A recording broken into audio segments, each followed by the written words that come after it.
حضرت موسیٰ علیہ السلام کا زمانہ مبارکہ ہے۔ ایک شخص نے اپنے کزن کو، اپنے چچا کے بیٹے کو، چچا زاد کو قتل کر دیا اور خود ہی اس کا مدعی بن کے حضرت موسیٰ کے پاس آیا کہ بتائیے جناب میرے اس بھائی کو کس نے قتل کیا ہے؟ حضرت موسیٰ نے ایک سادی سی بات کی، کیا فرمایا؟ وَإِذْ قَالَ مُوسَىٰ لِقَوْمِهِ إِنَّ اللَّهَ يَأْمُرُكُمْ أَن تَذْبَحُوا بَقَرَةً۔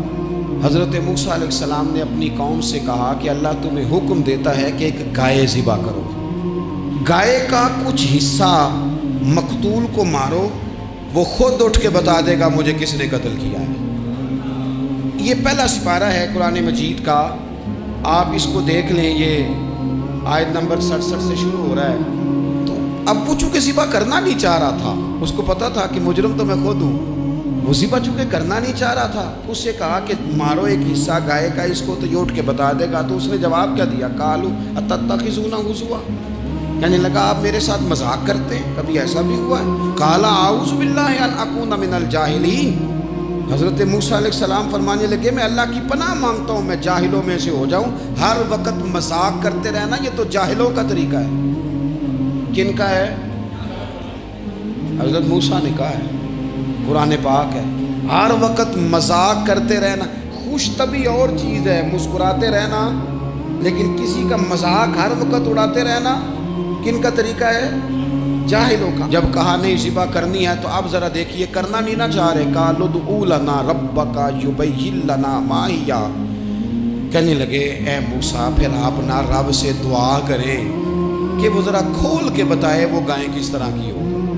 ارادہ نہیں نا ذبح کرنے، آپ دعا کریں۔ قال انہ یقول انہا بقرۃ لا فارض ولا بکر، فرمایا کہ رب کہتا ہے وہ گائے نہ بوڑھی ہو نہ زیادہ بچیا ہو، عوان بین ذالک، ان کے درمیان ہو، یعنی جوان گائے ہو۔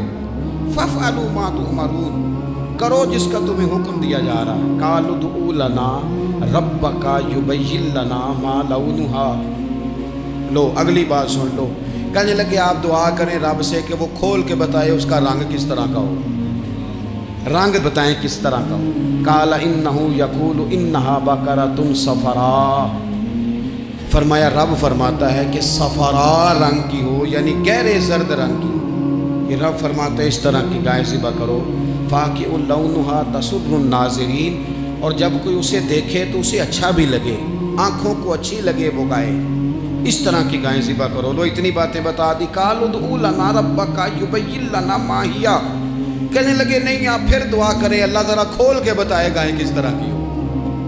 ان البقرہ تشابہ علینا، ہمیں ذرا گائیں پر شبہ پڑ گیا ہے کس طرح کی ذبح کرنی چاہیے۔ وَإِنَّا انشاءاللہ لمہتدون، اگر اللہ نے چاہا تو ضرور ہم ہدایت پا جائیں گے۔ پھر اللہ تعالیٰ نے فرمایا کہ قال انہ یقول انہا بقرۃ لا ذلول تثیر الارض، گائیں اس طرح کی ہو کہ وہ کبھی کھیتی میں نہ چلائی گئی ہو، یعنی اس کو کبھی کام نہ اس سے لیا گیا ہو۔ بیل کو لوگ لگاتے تھے نا، جو کام آج ٹریکٹر سے لیا جاتا ہے وہ گائے بیل سے لیا جاتا تھا، تو وہ کھیتی باڑی کے کام نہ اس کو لگایا گیا ہو۔ ولا تسقی الحرث، اور نہ اس سے پانی نکالا گیا ہو، نہ کھیت چلانے ہل چلانے میں لگائی گئی ہو، اور وہ جو کنواں ہوتا تھا جس کے گرد گائیں گھومتی تھی، تو کہا وہ بھی کام اس نے نہ کیا ہو گائے نے۔ مسلمۃ لا شیۃ فیہا، وہ ہر عیب سے پاک ہونی چاہیے۔ قالوا الآن جئت بالحق،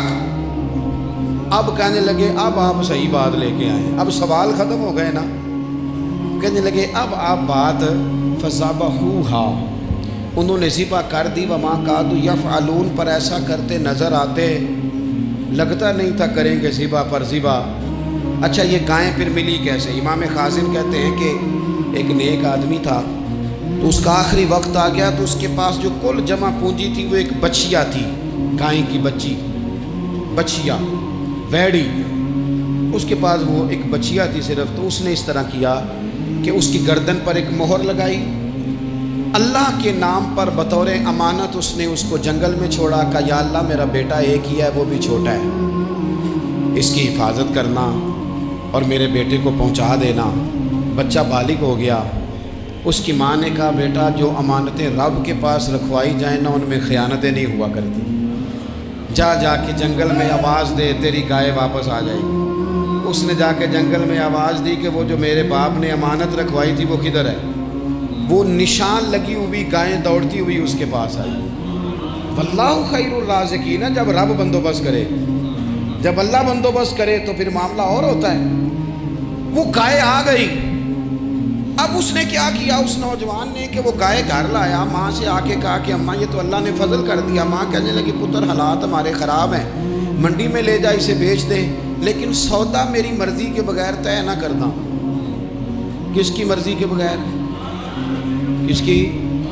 اماں کی مرضی۔ اور سنو یار، تھے کچھ لوگ جن کو لوگوں نے تانے بھی دیے کہ تم ماں کے پیچھے لگ گیا ہے، لوگوں نے بڑا کچھ کہا، پر جو ماں کی مرضی پہ لگے ناکام نہیں ہوتے زندگی میں۔ یہ دیکھو ماں کی مرضی پہ لگا۔ اس کی قیمت کتنی تھی گائے کی؟ بڑی مہنگی تھی، پر 3 دینار کی تھی۔ منڈی میں لے گیا، 3 دینار اس کی قیمت لگ گئی۔ تو ماں نے کہا تھا میری مرضی کے بغیر سودا نہ کرنا۔ اب بچے تو نہیں نہ مانتے، اماں کو کیا پتا باہر بزنس کیا ہے، لین دین کیا ہے، پر ماں نے کہا تھا میری مرضی۔ بندہ دے رہا ہے اسے 3 دینار، اس نے کہا جی میں نے طے تب کرنا ہے، ڈن تب کرنا ہے، پہلے اماں سے پوچھنا ہے۔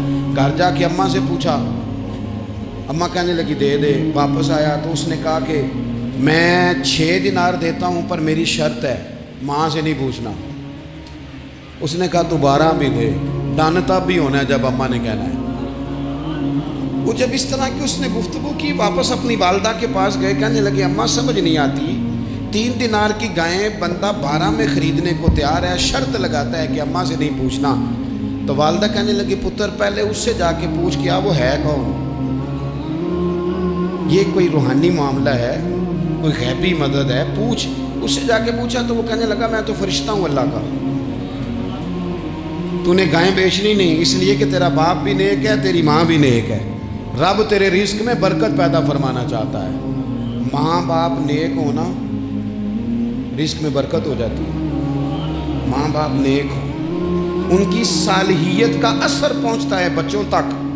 رزق حلال کما کے لانے والے ہوں تو گھر میں برکت ہوتی ہے۔ جا کے کہا کہ تیرے ماں باپ نیک تھے، اسے نہ بیچنا گائے کو، تو کیا کریں؟ کہنے لگے بنی اسرائیل والے سوال کر کر کے خود مشکل میں آ گئے۔